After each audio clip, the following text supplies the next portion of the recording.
Charnel. Thank you so much for tuning in again.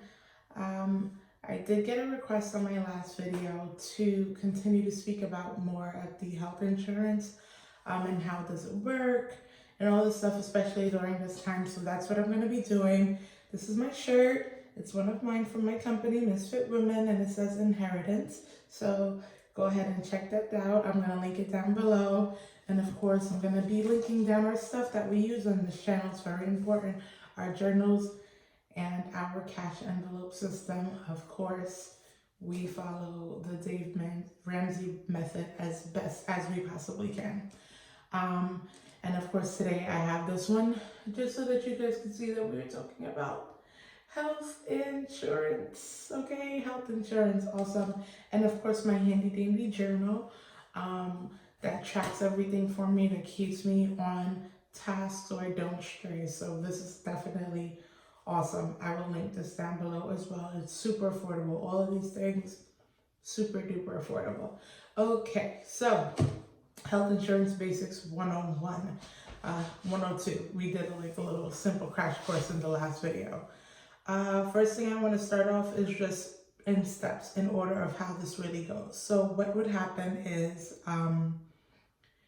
with your insurance, you'll sign up for it, whether through your job, through the government, through an agency, whatever it is, you're going to sign up for insurance. After you do that, you're going to want to budget how much it costs you to pay for insurance every month. Just keep that in mind. So if you're getting paid like bi-weekly, like I do, for me, example, I have my insurance through my job. So they take it out automatically out of my check, but I needed to know how much that was going to be because I need to know how much I'm going to be left with.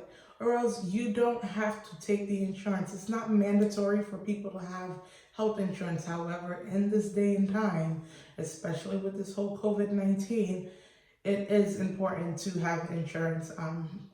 Honestly, it's going to help you out even more. I mean, are hospitals turning people away?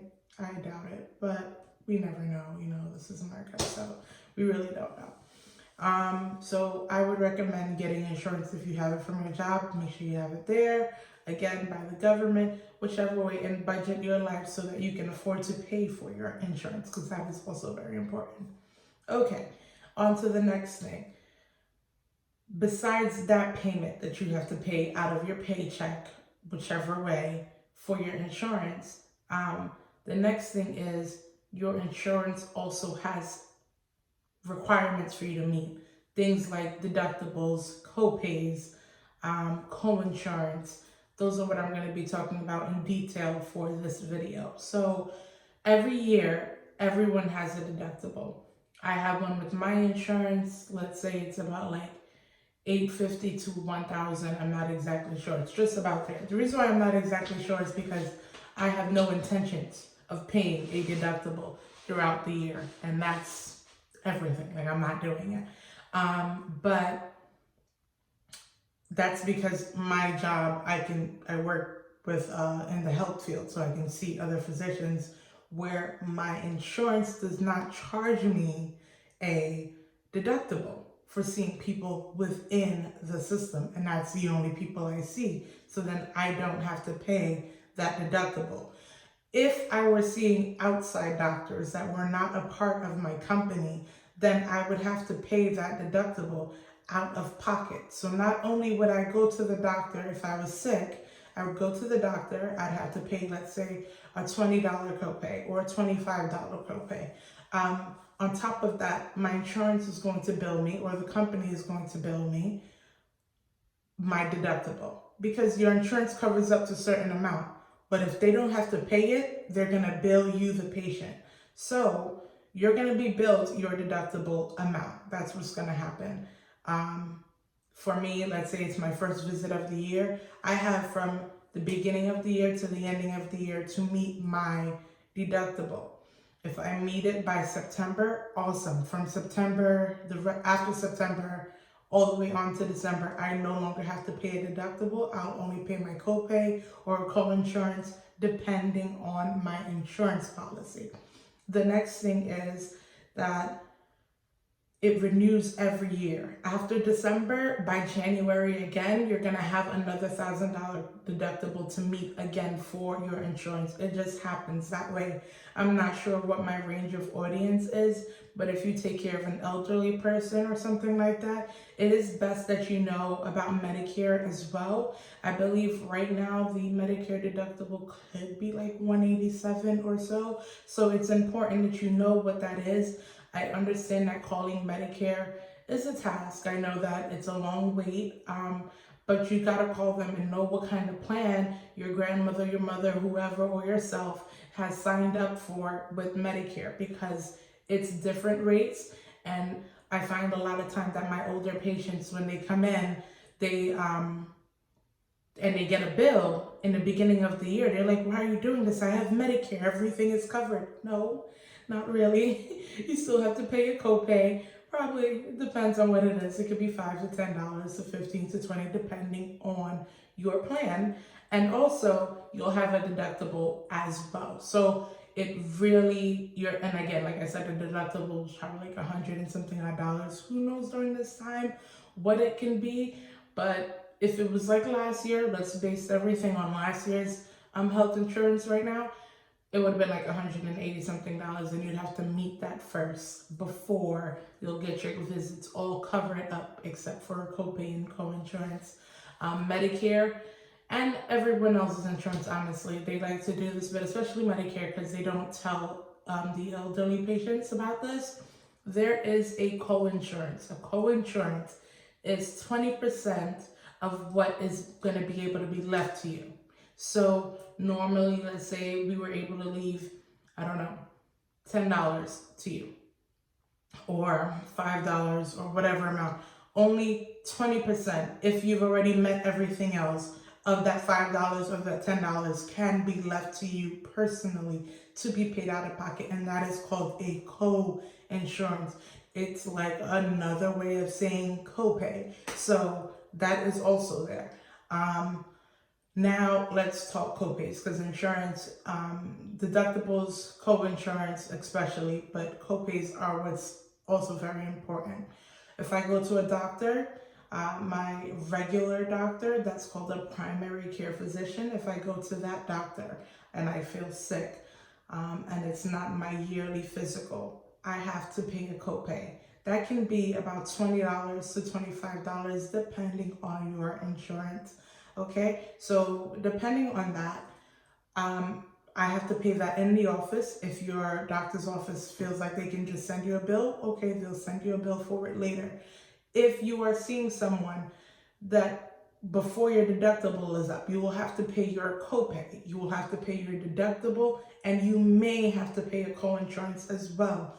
Also, with the copays, your insurance company is allowed to charge you up to 3 copays on one visit. So that means if you had an EKG done during that visit, on top of it being a sick visit, you went there and it was not your annual visit. So it's a sick visit, it's a that charges a copay on that. If you had an EKG done, there's a copay on that. If you have blood work done, depending on your policy, there can be a copay on that. If you have children, and let's say there's a test done, like a brief emotional assessment exam that's done there, that can also be charged as a copay as well.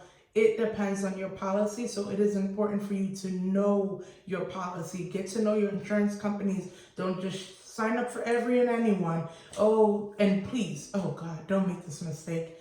Don't sign up for the one that's the least, because that means that they probably have the most highest deductible, and who knows if you can go and see a doctor or whatever that's normally covered. You don't know. So just do your research and make sure you figure that out. Also with copays, besides your primary care physician, if you saw a specialist, like I had mentioned, an allergist, a dermatologist, any one of those type of doctors, there's a separate copay for that. There's also a separate copay for urgent care. You need to know how much each one is so that you can use our envelope system and make sure you're always prepared for each particular doctor that you are about to see. Because there are different copays for different amounts. Normally, specialists are always going to be more than what your primary care physician charges for a copay. It's always going to be more, always.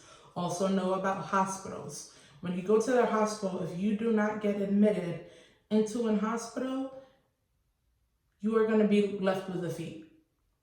That fee is only waived if you get admitted. If you don't get admitted, it doesn't matter how long you're there. If you don't get admitted, then you will be left with like a $200 fee, or $300, $400, $100. It doesn't matter. You just got to ask your insurance so that you're prepared again for how much it's going to be, because it is going to be coming to you. Also with telehealth, during this time during COVID, you don't want to go to your doctor's office if you are feeling sick. You do not want to show up there, but you can call them on the phone and let them know what your symptoms are, and they'll be able to treat you over the phone and assist you and prescribe medications just like as if you had gone in anyway. So stay home, which is rule number one. And then number two is that is considered an office visit. Get your copay money ready, because when this is all settled in the dust, insurance will be coming. Okay, you made that phone call that day. That's considered an office visit. They did help you, etc., etc. Get your copay ready. If you didn't meet your deductible, get your deductible money ready. And if you didn't meet your co-insurance, get your co-insurance money ready as well. Also your hospital money, because running to the hospital, everybody thinks this is a great thing. I gotta go because I have a runny nose. I'm warning you now, if you do not get admitted within a certain time frame, you will be left with the responsibility for that hospital visit. So I just want you to let you know. Also be careful of the doctors that you see. Know if they're covered. Know about the tiers inside of your insurance. Honestly, the best way to understand insurance is to call your insurance company. It's the only way. It's the only way I would even know who to see, who I can or cannot see. It's the only way. That's the best way to go about doing this. I'm gonna stop talking. I think I've covered quite a bit. This is Health Insurance Basics 102. So thanks so much for watching. If you have any questions, feel free to ask me down below. This is actually my field of work, so you can ask me anything you want, and I'll be glad to help you. Thank you so much for watching, and have a great day.